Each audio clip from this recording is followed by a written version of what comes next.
Нурали Каримов сокини ноҳияи Шамсини Шоҳин. Мо сокинони ноҳияи Баландкӯҳи Шамсини Шоҳин филми ҳуҷҷатии хиёнатро чун шаҳрвандони дигари ҷумҳурии азизамон тамошо кардем. Бори дигар аз амалҳои номатлуби собиқ ҳизби Насрати Исломӣ огаҳӣ пайдо кардем. Ҳамаи мо шоҳиди он ҳилаю нерангҳо ва он азобу кулфатҳое ки ба сари миллати тоҷик ин ҳизб солҳои 90 оварда буд, шоҳиди онҳо будем.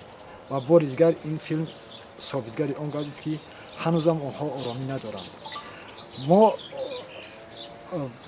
иттимони комил дорем ки миллати мо, халқи мо ҳеҷ гоҳ дигар ба онҳо гӯш намекунанд, пайрави онҳо намешаванд ва амиқ ҳастем ки ҳатто дар он шабакаҳое ки онҳо баромад мекунанд дигар халқ гӯши шунавоии онҳоро надорад.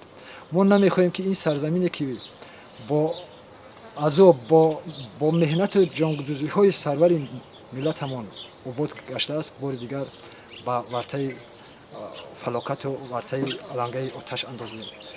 Амин ҳастем ки рӯз ба рӯз халқи мо, миллати мо нисбати ин ватан меҳру муҳаббаташ зиёда мегардад ва дар ободии ин сарзамин саҳми босазо мегзорад.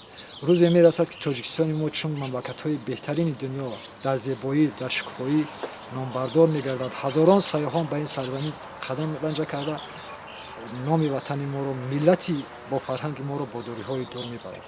Амалҳои номатлубе ки дар солҳои 90 ин ҳизби ба сари халқи миллати тоҷик оварда буд, дар хаёли мо, дар назари мо насли калонсол то ҳанӯз боқӣ мондагӣ ҳастад.